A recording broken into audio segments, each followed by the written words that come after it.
Hey there, and welcome to another revenge story from Reddit Chronicles. Make sure to like and subscribe if you enjoy the videos. 19 years gone in one conversation.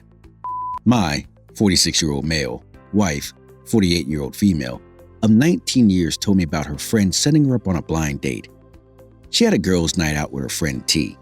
T set up apparently with a guy that she had slept with a few weeks earlier. T was up with someone else and set my wife up. My wife went out at 7 p.m. and came home at 3 a.m. that night. The confession came completely out of the blue. Says she was sorry, wants to work on our marriage, waterworks, begging forgiveness. She said that nothing happened between her and the guy because T had slept with him. She knew agreeing to meeting this guy was wrong and going to meet him was even worse. I don't believe that nothing happened like she is saying. She also said that the guy works at a sawmill and you make more money. That's why I'm the better option.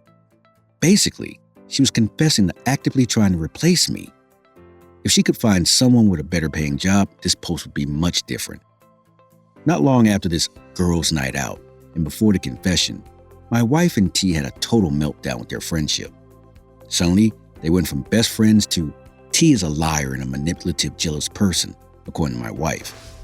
I think the confession, or partial confession, was to keep T from telling me about her sleeping with the guy, gaslighting me on the truth of what really happened by telling me only partially about it, only enough to look bad, but not the whole ugly truth of what happened. Honestly, I don't need to be told everything that happened. Her story didn't add up. The holes in the story were too big. Little coincidences that occurred around that time put everything in perfect focus. When she told me about it, I lost all feeling for her. I just went numb, didn't even get angry. I'm done. Just working on my exit strategy at this point, getting financials in order, place to move into, etc. It really sucks that she would be willing to throw away 19 years of marriage with no regard for anything, including our 2 children. 19 years gone in one conversation. Update. Sorry in advance. This is a long one. A lot has happened since my first post. She's in full-blown panic mode. Recently diagnosed with an autoimmune disorder where her white blood cells are attacking her lungs. This causes asthma attacks that normal medication can't correct. The only drug on the market that controls the condition has a copay of $13,000 after her Medicaid. If I didn't have really good insurance through my employment, there isn't any possibility of her being able to afford it. She is trying everything to reconcile, even setting up couples counseling. We made it through 2.5 sessions, explaining why she came clean on partial truth and wants to fix things. Counseling went the way I figured it would. Every session was all about everything I had done wrong, ever, including my working 50 hours each week to make ends meet because she has partial disability and doesn't work. I'm not saying that I'm perfect by any stretch of the imagination. Everything was brought up, including our 2 children. Well, except I was informed that the mention of her date night was off limits. About halfway through the 3rd session, the counselor looked her in the eye and asked, "If you have such a high power radar to detect what everyone else is doing wrong, point that radar at yourself and tell me what you do wrong." The proverbial hit the fan. My STBXW started yelling at the counselor and wanted to know why she was attacking her when we were there so she can fix me. After a few minutes of back and forth, my STBXW stormed out crying. The counselor told me that my STBXW has a deep hatred for me, and I don't think this marriage can be salvaged. Basically, my response was, yep, and nope. I informed the counselor that I appreciate her time and we won't be back. She offered me individual counseling. I informed her that I probably would in the future and proceeded to tell her about the taboo topic. Needless to say, it didn't surprise her and confirmed her suspicion.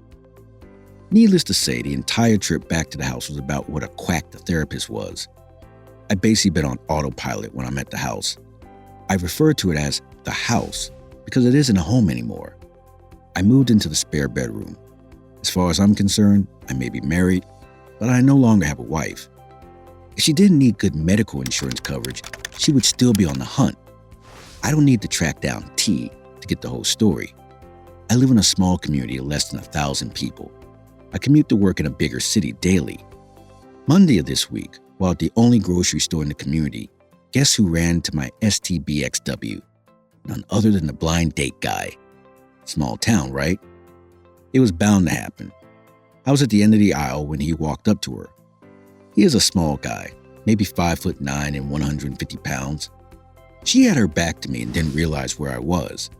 He asked her out again, right in front of me. She did decline though. That's when I walked up. I asked him if he was the guy she went out with about 2 months ago. He asked what's it to me. I backed him up against the shelves and told him that I'd been her husband for 19 years. I thought he was going to soy himself. I'm 6'2" and 250 pounds and muscular. She tried to get me to back off. I growled at her to shut up. She'd just better listen. Immediately she started crying. He told me that he was told she was single and begged for me not to kill him. I asked if they fucked. He swallowed hard and said yes. She cried harder. I told him to never let me see him again. He apologized for everything and basically ran out of the store. Her AP outed her by being in the wrong place at exactly the perfect time. If it hadn't been him, I would have eventually ran to T to get the story. Needless to say, most of the time I'm on autopilot. It's as if all emotion is gone. I have to fake happiness while I'm with my children. I don't know if it's an emotional self-defense mechanism to keep things from falling further apart. I know I should be in some kind of distress over this. One day it's going to hit hard. I no longer trust the things I know to be true. Do my children really love me? Or do they love the things I give them? Do my parents? Do they only love the fact that I got good grades in school, never got into trouble, always had good paying jobs? The only thing I'm certain of is I can't stay in this sham of a marriage. I get up, go to work, barely eat or sleep. The only people I've told about this are strangers on the internet. I have no one to talk to about this. I go from one day to the next pretending I'm normal. Maybe my STBXW was right. The therapist does need to fix me. Mate, go to the therapist for yourself. The process of divorce is going to get hard, and trust me, it will be helpful. Even if asking advice on how to minimize the impact on your children. I can't stay in a marriage like you describe either. Seek a lawyer ASAP and get divorce moving. Once you're clear of this entitled, selfish woman, the better. It's clear she cares nothing for you and just wants your financial support. The way she behaved in counseling and the continued trickle truth, unbelievable. You are absolutely correct. I pretty much convinced myself to get into counseling, writing everything out. Since the chance meeting in the store, she is paranoid and wants to know where I am every minute of the day. I think she can smell the brimstone from the hellfire I'm going to unleash on her world. I'm going to play dead for a while and sort out financials, etc. Once she is more relaxed and convinced that I don't have anything planned, things will move faster. I'm playing the long game here. I want her blindsided with divorce papers, just as I was blindsided with the infidelity. She made her plans, now it's my turn. I'm joining a gym after the holidays and give everything to the iron, all the hate, anger, doubt, and pain. Hopefully I'll find some peace there. But revenge? The iron can't have that. That's mine, and I will have it. You have to go full tactical on her, lawyer up.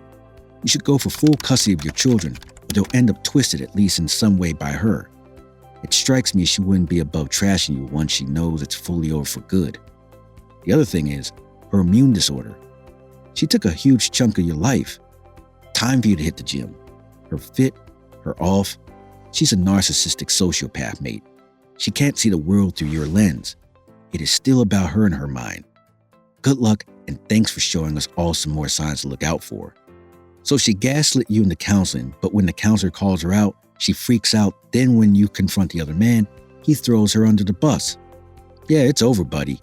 You need to divorce her, and when it's finalized, your kids come first and your ex comes negative second. As in just be civil, be indifferent during custody trade-offs. You don't need to give her the time of day. If karma strikes upon her, let it be her lesson.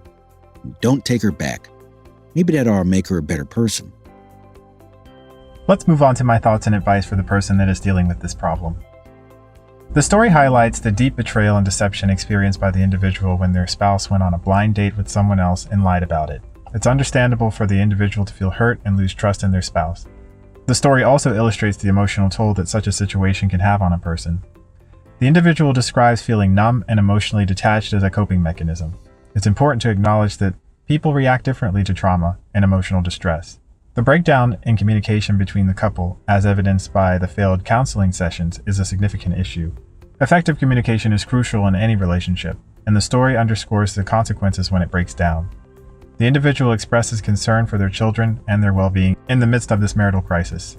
This highlights the importance of considering the impact of a divorce on children and seeking ways to minimize harm. The story mentions the desire for revenge, but also the intention to focus on personal growth and well-being. It's worth noting that seeking revenge may not lead to long-term happiness or closure, and might be better replaced with efforts to heal and move forward. Ultimately, forming an opinion on this story may depend on individual values, beliefs, and personal experiences. Some may sympathize with the person who posted the story and advocate for ending the marriage due to the betrayal, while others may emphasize the importance of trying to work through the difficult times or considering the impact on the children. Each person's perspective may vary based on their own experiences and values. I wish you the best of luck moving forward. Thank you all for taking the time to listen to today's stories. If you enjoyed listening, please feel free to like and subscribe if you haven't already. Also, comment below with your thoughts on what happened. Take care.